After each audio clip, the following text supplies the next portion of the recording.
निम्न बिंदु के आधार पर मैं अपनी आपत्ति प्रस्तुत कर रहा हूँ। वायु प्रदूषण और स्वास्थ्य पर सीधा खतरा।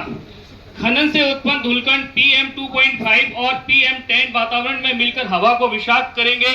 वैज्ञानिक शोध बताते हैं कि धूल और डीजल चालित भारी वाहनों का धुआं मिलकर फेफड़ों के कैंसर, दमा, माइकोटिस जैसी बीमारियों को बढ़ावा देता है। बच्चे, गर्भवती महिला और बुजुर्ग इस प्रदूषण से सबसे ज्यादा प्रभावित होंगे। जल स्रोतों और भूजल स्तर पर खतरा। खनन के दौरान भारी मात्रा में पानी की खपत होगी, जिससे पहले से ही जल संकट झेल रहे क्षेत्र का भूजल स्तर और नीचे चला जाएगा। खदान से निकलने वाले अवशिष्ट और रसायन आसपास के कुओं, बावड़ियों और नालों को प्रदूषित करेंगे। ये सीधे तौर पर किसानों की सिंचाई व्यवस्था और गांवों की पेयजल आपूर्ति पर प्रहार करेंगे। कृषि और खाद्य सुरक्षा पर दुष्प्रभाव। उड़ती धूल फसलों की पत्तियां पर जमकर प्रकाश संश्लेषण को बाधित करेगी, जिससे उत्पादन घटेगा, खेत बंजर हो जाएंगे और लंबे समय में स्थानीय किसान पूरी तरह कर्ज और पलायन की स्थिति में पहुंच जाएंगे। इसका सीधा असर क्षेत्रीय खाद्य सुरक्षा पर पड़ेगा, जो संविधान के अनुच्छेद 47 के तहत सरकार की जिम्मेदारी है कि उनकी रक्षा करें। वनस्पति, वन्यजीव और विविधता पर संकट। यह क्षेत्र प्राकृतिक वन्यजीव गलियारों का हिस्सा है। खनन से तेंदुए, सियार, लोमड़ी, खरगोश और दर्जनों पक्षी का आवास नष्ट हो जाएगा।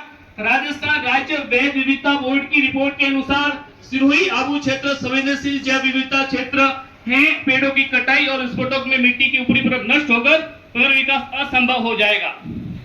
सामाजिक और सांस्कृतिक विरासत पर असर। प्रस्तावित खनन क्षेत्र में कहीं ऐतिहासिक और धार्मिक महत्व की पहाड़ी मौजूद है।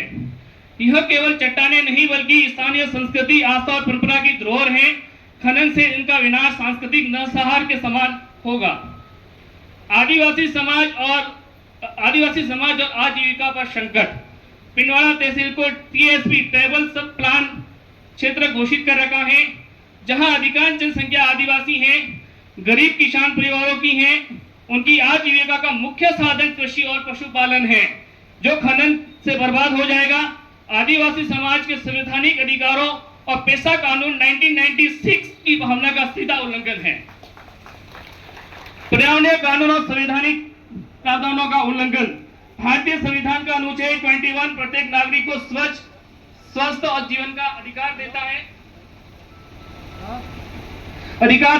अनुच्छेद 48A राज्य को पर्यावरण और वन्य जीवों की रक्षा का निर्देश देता है, लेकिन हमारे जिम्मेदार ऐतिहासिक पहाड़ों के अस्तित्व को खत्म करने के लिए तुले हैं।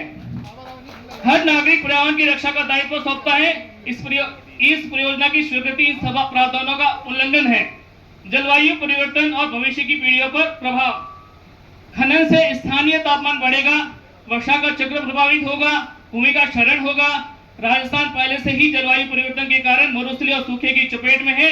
यह परियोजना आने वाली पीढ़ियों के लिए पर्यावरणीय आपदा सिद्ध होगी। अतः आपसे निवेदन है, प्रस्तावित खनन परियोजना की पर्यावरणीय स्थिति तत्काल प्रभाव से निरस्त होनी चाहिए। इस क्षेत्र को संवेदनशील पर्यावरणीय क्षेत्र घोषित कर भविष्य में खनन पर रोक लगाई जानी चाहिए। जन सुनवाई में मेरी आपत्ति को विधिवत दर्ज कर गंभीरता से संज्ञान लिया जाए। यदि इस परियोजना की स्वीकृति दी जाती है, लाखों पेड़ पौधे और प्राकृतिक धरोहर नष्ट हो जाएंगे। आदिवासी समाज और किसान परिवार का जीवन उजड़ जाएगा।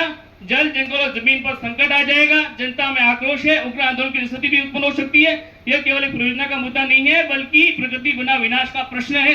माननीय ADM साहब, इस पर संज्ञान लेके पर्यावरण स्वीकृति को तुरंत प्रभाव से रोका जाए। और विडंबना का विषय ये है, 14 अगस्त को लेटर जारी होता है, लेकिन जो प्रभावित क्षेत्र के ग्राम पंचायत है उनको कंपनी द्वारा सूचना नहीं दी जाती। कल तैसे कर हमारे पास लेटर पहुंचता है, ग्रामीण जागरूक होते हैं, बैठक करते हैं, फिर ज्ञापन तैयार होते हैं, आपत्तियां तैयार होती है। क्या ये जिम्मेदारी नहीं दी कि जो आप जन सुनवाई हो रही थी, संबंधित विभाग पंचायतों को उसका लेटर देता, लेकिन पंचायतों में लेटर नहीं पहुंचा। ग्राम विकास अधिकारी बता रहे हैं कि हमें भी कल ही सोशल मीडिया के माध्यम से पता चला है और आज सुनवाई हो रही है। हम सुनवाई के लिए जनता खड़ी है साहब, ये कंपनी की व्यवस्था है। जो सुनवाई खुले मैदान में होती है, कि मैं नहीं कह रहा, ये कानून के नियम कहते हैं, लेकिन अधिकारी 4 कमरों में सुनवाई करके कंपनी से आपसी साठगांठ करके लोगों के कुठाराघात करना चाह रहे, ये जनता स्वीकार नहीं करेगी। क्या मेरी बात से आप सहमत है कि नहीं है? धन्यवाद साहब।